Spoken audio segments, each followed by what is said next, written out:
Gjithçka që shohim ose duket është një ëndër brenda një ëndre. Shtypja e padurueshme e mushkrive, gazrat mbytës që shfryn tokë lagësht, rrobat e morgut të mbërthyera fort, përqafimi i ngurtë i hapësirës së ngushtë, errësira e natës absolute.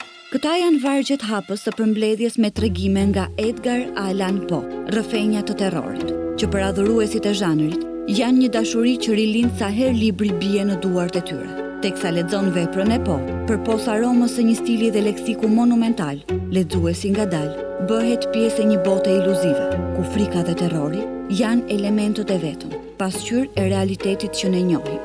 Frika si instinkt dhe perceptim është përherë universale, pasi ka të bëjë me koshiencën e të qenurit dhe të mbjetuarit. Ndaj, në novelat dhe poezitë e tij, e ndeshim rëndom me tonalitetin e saj të plot dhe të përhimt, që e bën vizionin e Poes tërheqës për çdo kulturë. Vëzhgimi i natyrës njerëzore në shkallë gati perverse dhe orientimi drejt një romantizmi kallp, të formuar në një shoqëri të modeluar sipas traditës europiane, siç që ajo amerikane e kohës, i dhuron gotizmit të tij ngjyra eferveshente.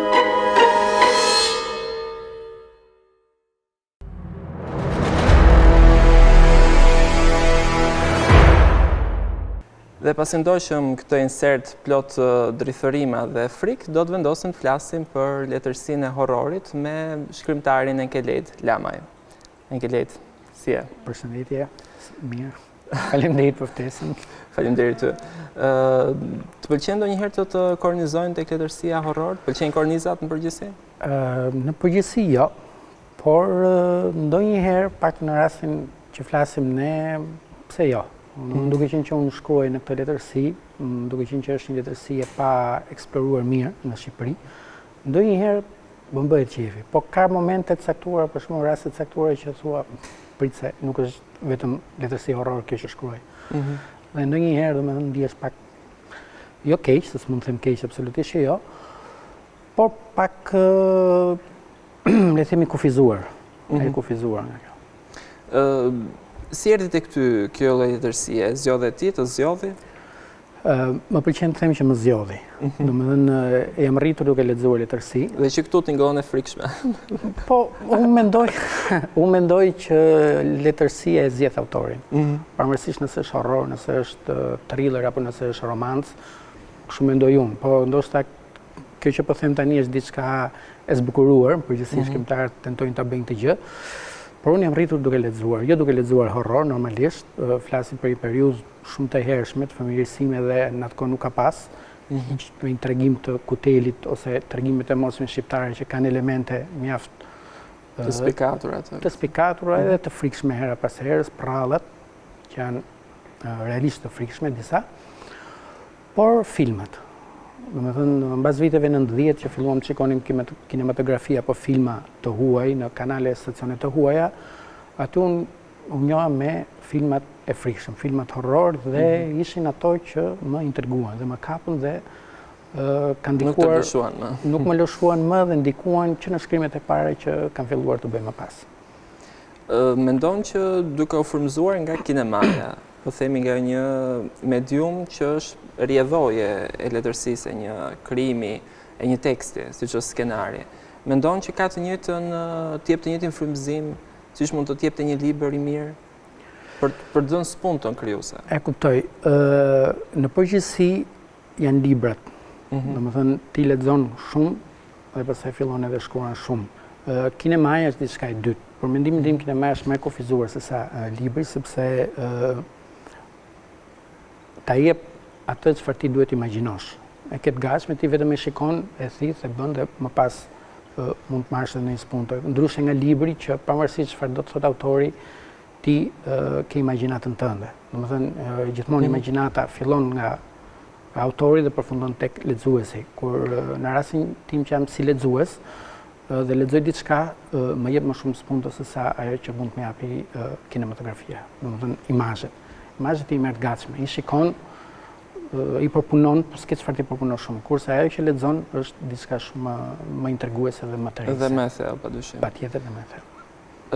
Mendoj që siç e përmendët më parë, kemi element të fuqishëm dhe me përmbajtje disi të errët në mitet tona dhe në basën dhe tek tuk të ndonjë autor shqiptar. Por shumica e kësaj letërsie është e kultivuar në vendet e perëndimit. Madje edhe në Gjermani për një periudhë të gjatë kohore gjatë mesjetës dhe më vonë dhe në Amerikën e Veriut. Mendon që ky korpus letrar i zhvilluar në këto vende është ai që të ka dhënë atë impulsin fillestar?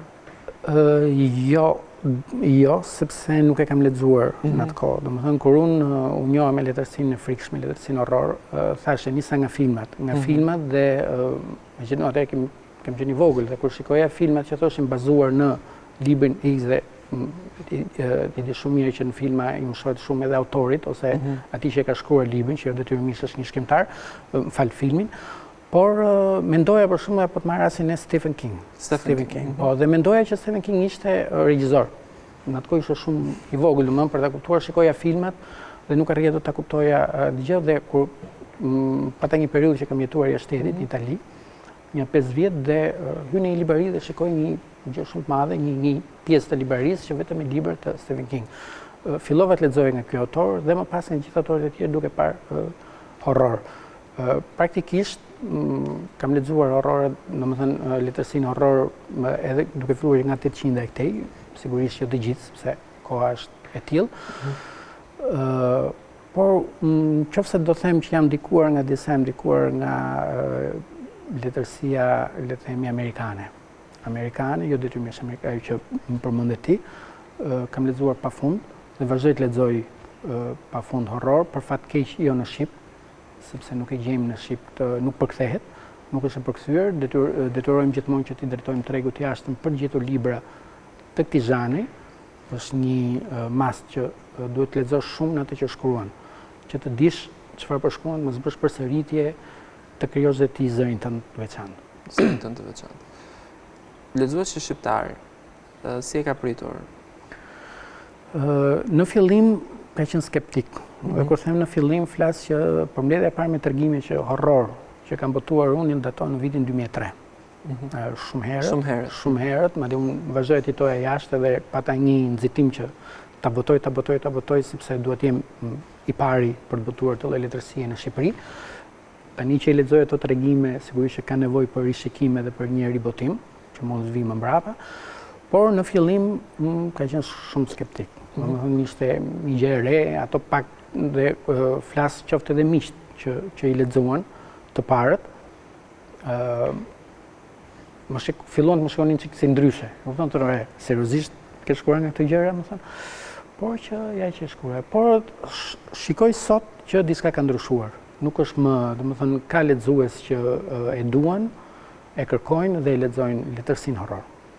Ke frikë nga paragjykimi që mund të sjellë kjo letërsi për autorin? Absolutisht jo. Përkundrazi, për mua është domethënë përpos kënaqësisë që më jep dhe siç thash, fakti që mendoj që më ka zgjedhur kjo letërsi, sepse dhe e them këtë gjë sepse çdo gjë që dua të shkruaj, qoftë edhe nëse nisem për shkruaj një histori dashurie, do përfundoj me element horrori brenda, sepse kështu është, nuk i shpëtoj dot se që nuk di ta shpjegoj.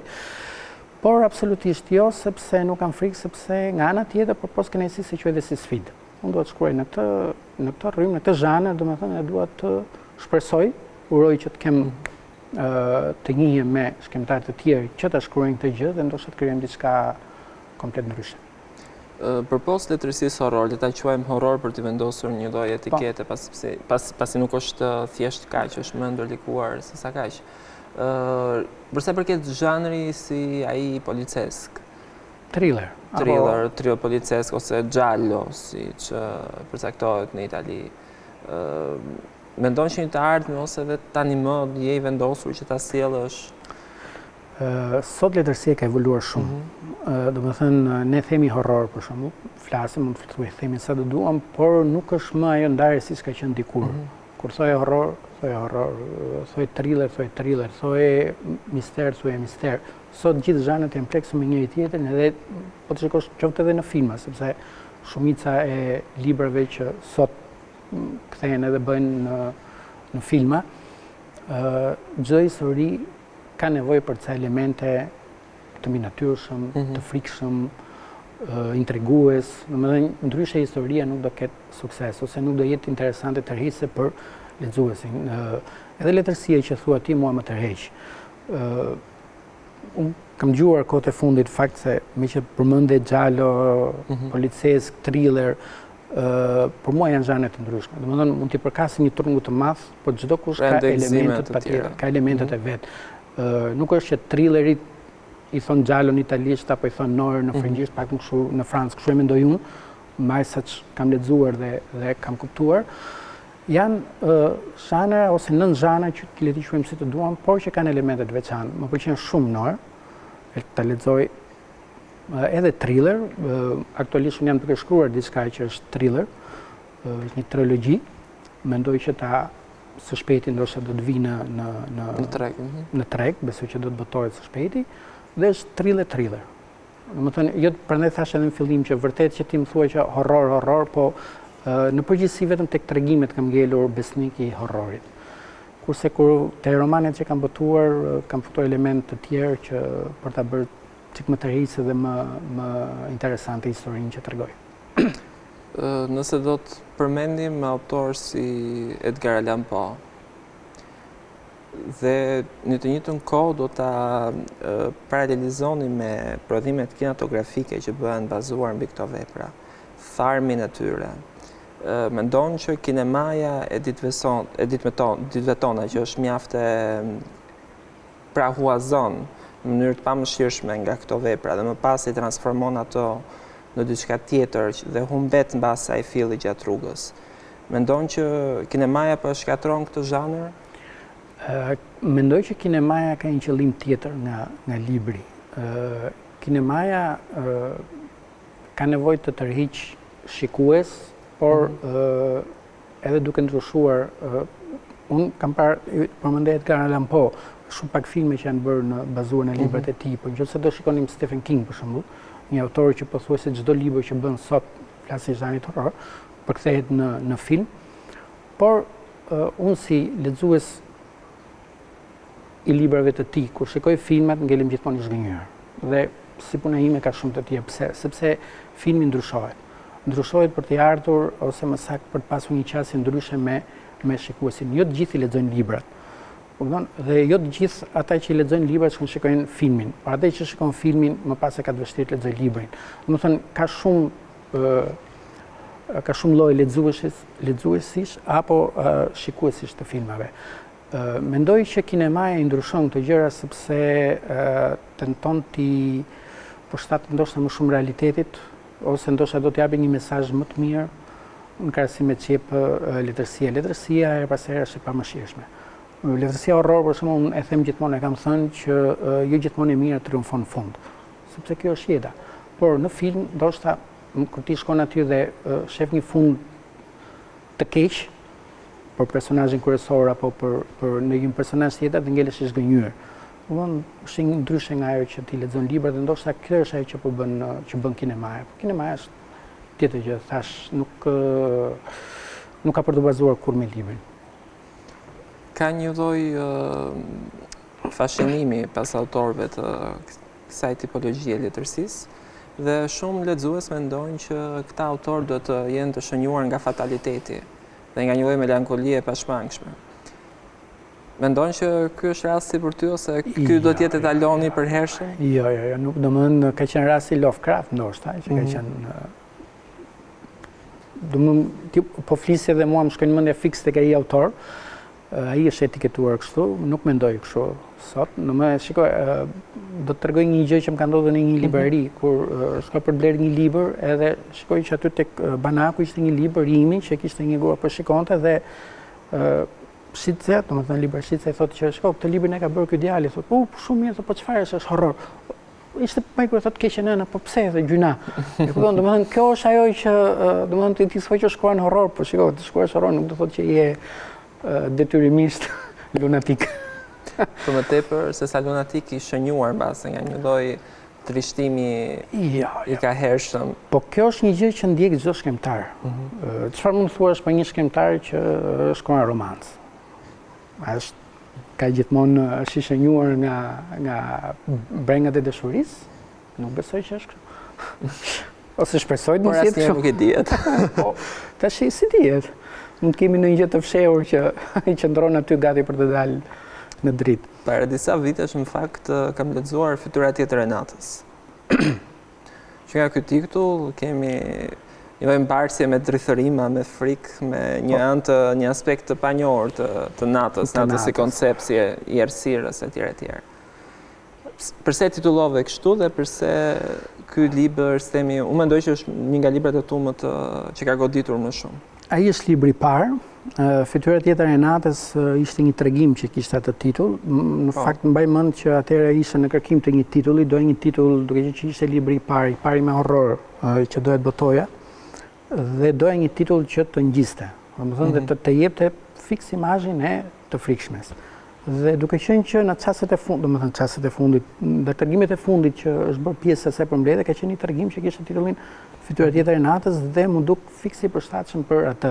Mos harroj që ai ka edhe një nën titull tjetër që thotë tregime për të lexuar përpara perëndimit të diellit, që është në kopertinë, domethënë, dhe ka qenë fiks ideja për të dhënë dhe për mua që parafisja për këtë libër.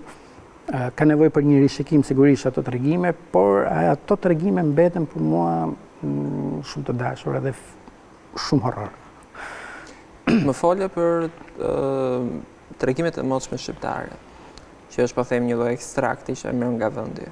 Po cilat janë ato mitologji që ndërtojnë në mendjen tënde tregimet, ato impulse që merr nga kultura të ndryshme mbase? Në të gjitha ato që shkruaj, jam treguar shumë i kujdesshëm që të mos përdor fare element të mitologjive. Megjithse tek romani Vendi i Kumidis kam përdorur por shkarazi, shumë shkarazi, diçka që ka të bëjë nga kulti i gjarprit, që ndihet në mitologjinë tonë, por shumë shkarazi. Si është për krijuar një ide, por në atë momentin që e kam shkruar dhe më mbrapa kur kam lexuar dhe kam menduar me vete që e kam bërë këtë gjë sepse kam pas mendje diçka tjetër që do shkruaja të bazuar mbi atë libër. Por preferoj të rri larg. Pse? Sepse ndoshta kjo është për momentin, nuk e di çfarë do ndodh më mbrapa, preferoj të rri larg këtyre sepse tashmë ato janë gja një totem i caktuar dhe nuk mund të hysh aty me. Çfarëdo që mund të bësh tani, mund t'i përdorësh, por nuk do japi të njëjtin rezultat. Beson tek aksidentet fatlume? Fatlume jo, po te ato fatkeqësit po. Në kuptimin e një lloj krijimi, një lloj impulsi që të vjen në moment caktuar dhe ti fillon dhe shkruan. Jam gjithmonë në kërkim të ideve. Domethënë, është ajo shprehje e famshme që një shkrimtar edhe kur është duke parë jashtë dritares, duke nditur kot për tjetrin, domethënë ai është duke punuar me mendjen e tij. Kështu që gjatë gjithë kohës je duke kërkuar diçka. Sigurisht që impulset ose më saktë idet vijnë nga gjithçka që të rrethon. Ajo që them unë gjithmonë për ato që shkruaj është që më pëlqen të shkruaj për njerëz të zakonshëm. Njerëz të zakonshëm në situata të jashtëzakonshme. Domethënë çfarë do bëj ti, çfarë do bëja unë nëse do na ndodhte kjo gjë e keqe ose kjo gjë e jashtëzakonshme.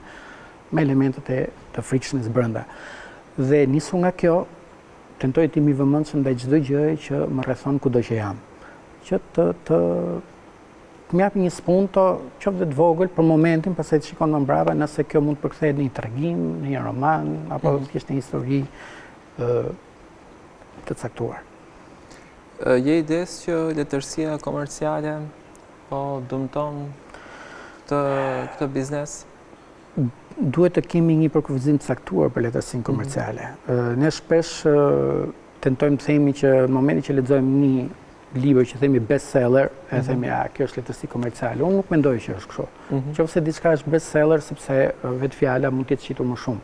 Pastaj shitja më shumë, a ka të bëjë me pëlqimet më shumë, por unë mendoj që ka diçka të vërtet në shijet e ndryshme janë të ndryshme. Domethënë shijet e lexuesve janë të ndryshme. Nuk mund të thuash që unë lexova një libër, lexova Drakulën për shembull, mua më pëlqeu, ishte shumë e bukur. Drakula mund të jetë bestseller, është klasike. Mora një shembull të një libri klasik. Por ka të tjerë që lexojnë Dan Brown dhe thonë, "Wow, ky është super autor." Ka disa tjerë që lexojnë e thonë, "Ka diçka që nuk shkon tek historia e tij." Lexuesi është shumë dinamik sot. Mund të marrësh lexosh një libër ose më saktë blen një libër, e lexon për gjysmë dhe lë. Por aty ku është blerja e librit është regjistruar dhe thotë ky libër është shitur sa. Kupton, edhe kështu do vazhdoj. Kështu që nuk jo se s'më pëlqejnë etiketimet, këtë që thua, po mendoj që po s'patëm një përkufizim të saktë të libër komercial, atëherë është e kohë të flasim që po e dëmton apo nuk po e dëmton. Unë mendoj që lexuesi i zgjuar di të gjejë librin që do të lexojë. E gjen rrugën e tij drejt librit. Mendon që në një të ardhme veprat e tua mund të kenë një përshtatje teatrale ose kinematografike?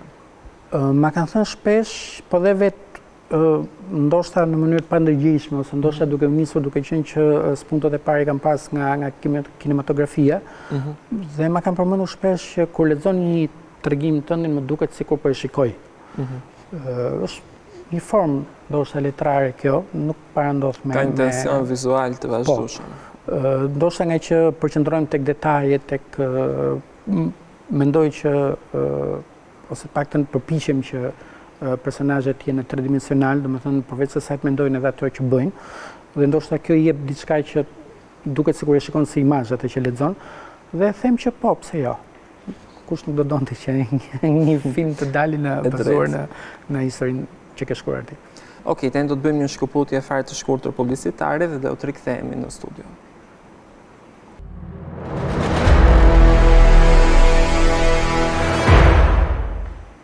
Ja ku rikëthem në studio dhe po flisnim për letërsinë horror dhe zhanret e saj.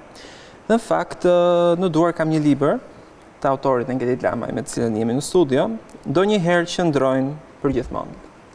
Tregime. Çfarë është ky libër për ty? Shiko, e kam thënë edhe aty në kopertinën e pasme, është e çuditshme siç ka ndodhur këtë rast, nuk e di, besoj se do ndodhi më. Por përmbledhjen e parë me tregime kam shkruar në 2003-shin, të dytin mbas 8 vjetëve dhe ky që po vjen tani i treti prapë mbas 8 vjetëve. Dhe ajo fillon aty thotë çdo 8 vjet historitë e frikshme përsëriten. Ky është një libër me tregime të shkruara në shumë vite, nuk është her pas here, midis çdo romani ose edhe gjatë shkruarjes së një romani, më vjen për të shkruar një tregim, vjen një ide dhe do ta hedhësh patjetër në letër se ndryshe fillon krijon ca ideja të çuditshme në kokë. Kështu që është një përmbledhje me tregime që e kam shumë për zemër, sepse jo vetëm se është i tretë, jo vetëm sepse është bërë në një moment mbas 2 romaneve arresht, por pikërisht sepse më duket sikur jam kthyer prapë, siç thash edhe më përpara, që tek tregimet kam qenë shumë besnik tek zhanri horror dhe duke qenë e tillë kjo gjë më pëlqen shumë kjo përmbledhje domethënë.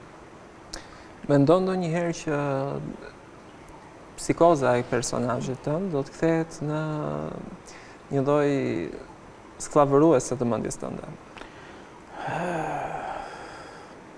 Se kam menduar ndonjëherë këtë, por më ka ndodhur për shembull që një tregim që është zgjatur shumë, domethënë për të përfunduar në përgjithësi tregimet i mbaroj shumë shpejt. Kur e nis një tregim, mbasi kam përpunuar mirë me mendjen time, domethënë dhe ulem për ta shkruar, e përfundoj. 2 net, maksimumi 3, hiq në një tregim për shkakun që është shumë i gjatë edhe më zhdar shumë, por ka pasur raste me 1-2 tregime që i kam vonuar ose i kam lënë për gjysmë. Por ndërkohë kisha dëshirë ti shkruaj derisa më bë si një gjendje acaruese që duhet patjetër ta mbaroja, ndryshe fillojnë ca ideja të çuditshme kokë, por nuk e kisha menduar ndonjëherë këtë që pra nuk është se ndonjë nga personazhet kthehen një ndërgjegje të dytë, se kjo do të ishte e frikshme. Po deri tani jo, nuk ka ndodhur, po si dihet. Libri është tani më në treg. Tashmë është në treg, po. Vjen nga shtëpia botuese Duta apo jo? Po. Ti ke bashkëpunuar për një kohë gjatë me këtë shtëpi botuese, si e gjetur? Është libri i dytë, në fakt, që bashkëpunoj me këtë, duke qenë që u gjenda shumë mirë me librin e parë, thash po vazhdoj edhe me këtë libër tjetër të radhës. Shumë mirë, deri tani mirë. Ti edhe baba njëkohësisht. Sigurisht. Dhe për fëmijët e tu, një trashëgimi e tillë letrare. Është një lloj ushqimi që ata e marrin që në vogli. Mendon që është i dëmshëm apo i kalit për një letërsi, për çfarë do letërsi edhe mbas edhe për jetën? Është fat që ata nuk e lexojnë akoma tani këto librat e mi, paktën flas për vajzën që është më e madhe, se djali është akoma i vogël dhe i sheh vetëm si ngjyra, por lexojnë letërsinë e tyre. Mendoj që pavarësisht nëse prindri apo një nga prindrit është shkrimtar apo jo, mendoj që librat janë një trashëgimi shumë e mirë për çdo fëmijë. Vajza tani kohët e fundit ka filluar lexojnë çik kështu letërsi, s'po them të frikshme, po me element të caktuar dhe nuk e di. Po të bëjnë mirë, të bëjnë mirë. Shiko, ne të gjithë thash jemi rritur me pralla. Ne kemi quajtur pralla, po Hansel e Gretel, po të shikosh, lexosh mirë historinë, nuk është dhe aq prallë e pafajshme. Kupton, kështu që ka dhe pralla tjera, tash se mos rrim ti përmendim gjitha, po shumica e prallave kanë elemente horrori. Ne jemi rritur në kuptimin e, shiko se është një prallë për të na vënë gjumë, po nuk e di se si do... Dhe kanë mesazhe didaktike. Nuk e di, ata kanë treguar kur ke qenë i vogël ty për të vënë gjumë, për shembull që, shiko, po i rris këta fëmijët, po ju sheh mirë që pastaj ti ha. Hansel e Gretel, më që nëse s'është kjo horror, më thuaj ti përse se çfarë është. Por sigurisht kanë dhënë mesazhin e tyre didaktik. Patjetër. Në mënyrë që fëmijët janë fëmijë të urtë. Dhe me këtë mesazh e përfundojmë intervistën tonë, të falenderoj shumë. Faleminderit juve për ftesën. Dhe ju ftoj të lexoni Ndonjëherë qëndrojnë përgjithmonë. Nga sot në çdo librari.